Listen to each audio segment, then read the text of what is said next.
Bom dia, o meu nome é Joyce e o nosso grupo vai falar um pouquinho sobre o TEA, transtorno do espectro autista, focando em seus fatores genéticos.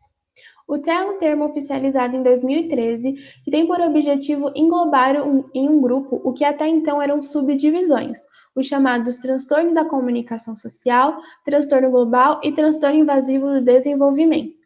O TEA é uma condição na qual o indivíduo apresenta, de uma maneira geral, dificuldade nas interações sociais, comportamentos repetitivos, que são chamados instintos, interesses restritos e alterações sensoriais. De forma mais específica, esses sinais que auxiliam no diagnóstico se manifestam em problemas na fala, sensibilidade a barulhos, falta de interação do olhar, entre outros fatores. É importante deixar bem claro que, dentro do espectro, cada pessoa é afetada de diferentes formas e possui diferentes níveis de comprometimento, e, consequentemente, as intervenções que são feitas são personalizadas. O transtorno do espectro autista, ele atinge cerca de 70 milhões de pessoas em todo o mundo, em uma proporção de 4 pessoas do sexo masculino para um do sexo feminino. No Brasil, esse número é de 2 milhões de pessoas. Ao se falar em farmacogenética e TEA, é importante deixar bem claro que o TEA não é uma doença e que alguns fármacos, como antipsicóticos, por exemplo, têm sido prescritos com a promessa de aliviar alguns comportamentos. No entanto, esses tratamentos não enfocam os sinais nucleares do transtorno e geralmente seus efeitos colaterais excedem os benefícios. Alguns autores têm destacado a importância da microbiota no TEA, como exemplo, um trabalho que verificou que crianças autistas possuem certo grupo de bactérias aumentados quando comparado com outro grupo controle.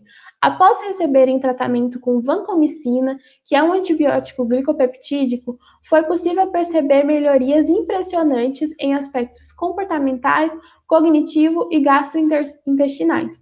Além disso, de acordo com a literatura, a suplementação de zinco também vem sendo descrita como um possível agente reversor de alguns comportamentos. Contudo, em uma sociedade neurodiversa, falar em cura abriria precedentes para interferências indesejadas. Quem deve ser responsável por decidir se quer o tratamento é o próprio autista. Olá, meu nome é Eduardo e agora nós vamos falar de genética e o TEA. O transtorno do espectro do autismo, TEA, é poligênico. Até o momento, 913 genes já foram associados à expressão da condição, sendo 102 os de maior responsabilidade. Porém, não existe relato de um ou mais genes que aparecem em todos os casos de autismo.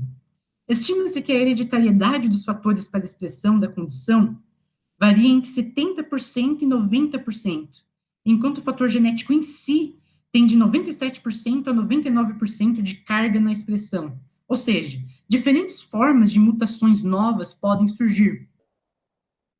O estudo com gêmeos mono e dizigóticos permitiu associar a deficiência, em grande parte, ao fator genético.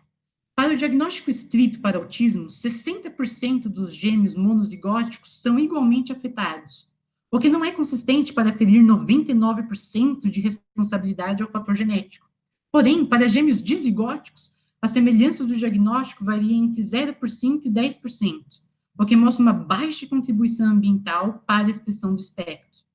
No mapeamento genético, as técnicas de Fisher-Array permitiram verificar que as mutações cromossômicas estruturais são as mais observadas nos casos de autismo, sendo a mutação de novo a mais expressiva.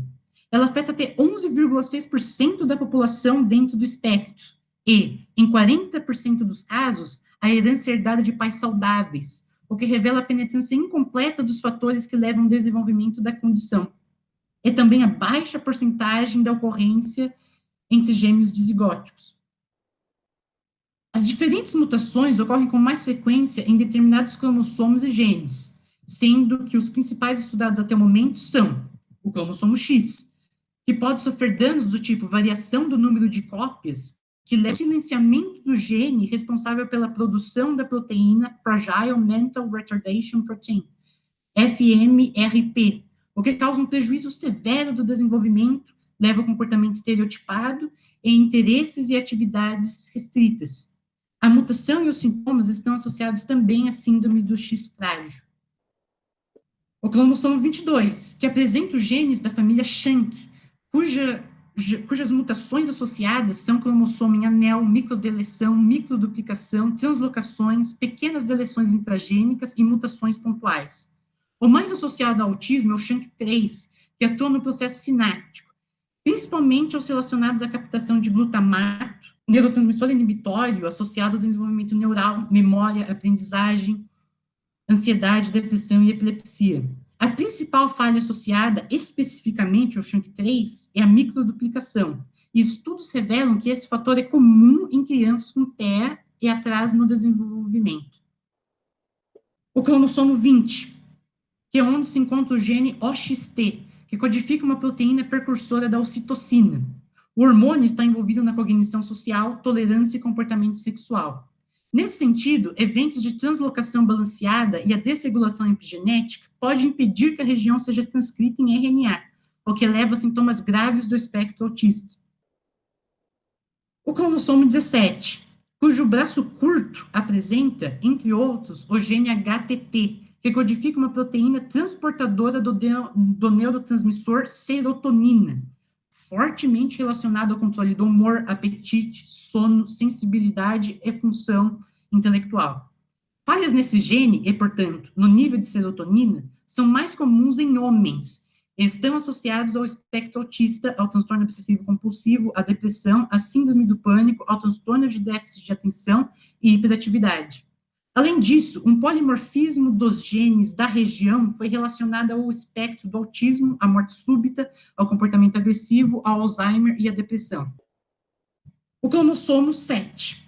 Toda a região do braço longo desse cromossomo está associada ao espectro autista e é alterada, principalmente, por eventos de translocação balanceada.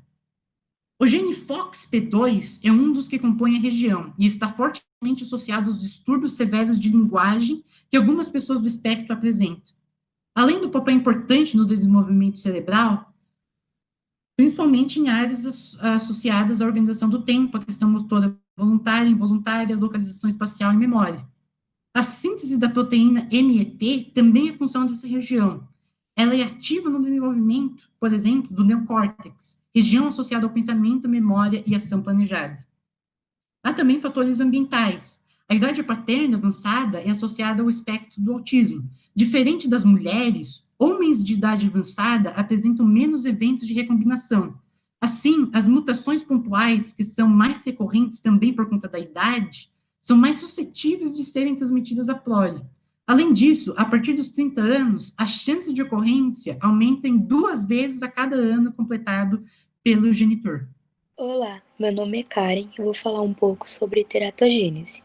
Eventos que ocorrem durante a gestação, como a ingestão de alguns tipos de medicamentos, nutrientes e a exposição a agentes tóxicos, bem como a saúde da mãe, estão bem relacionados ao desenvolvimento do TA. Um exemplo disso é o ácido valproico, um medicamento utilizado como estabilizante de humor e anticonvulsivante, que, se utilizado durante a gestação, pode afetar o neurodesenvolvimento do feto.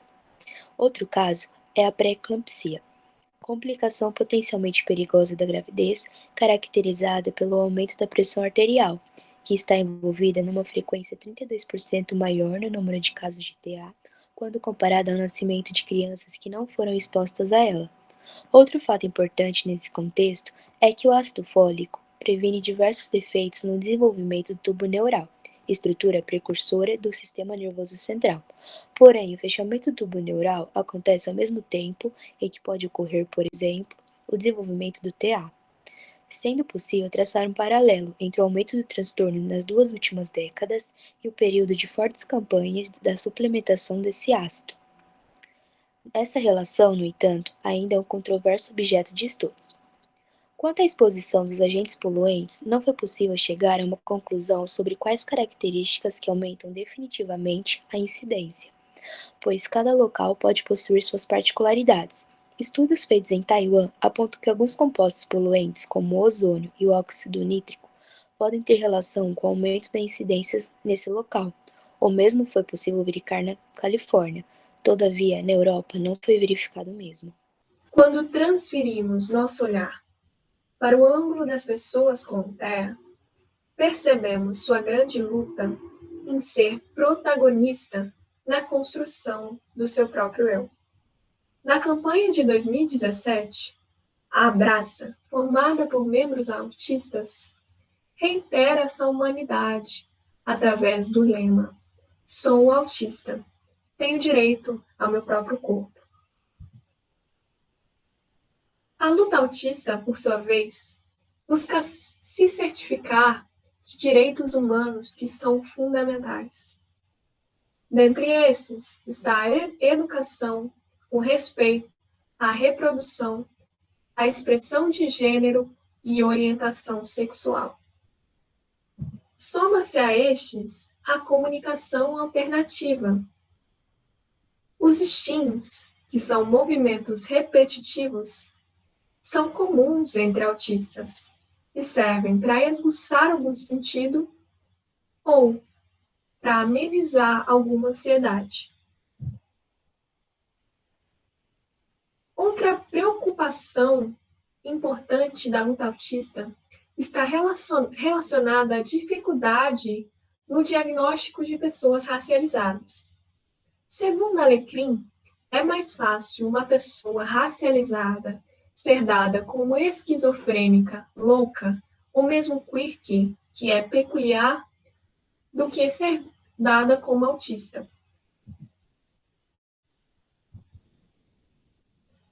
Por fim, se conclui, como é dito por Rita Louzeiro, que é necessário desconstruir a desumanização na qual colocaram o autismo.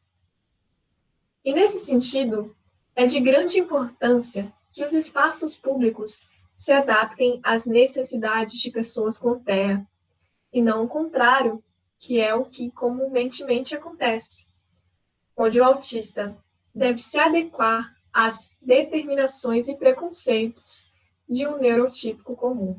A sociedade não se adapta às minhas necessidades, então a escola tem que se adaptar ao autista, não é o autista que tem que se adaptar à escola. O mercado de trabalho que tem que fazer as adaptações para os autistas entrarem lá.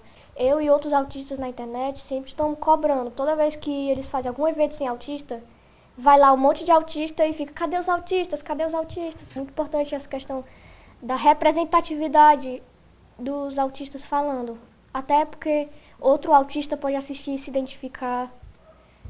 Então, essa é a causa que eu mais defendo, é o protagonismo.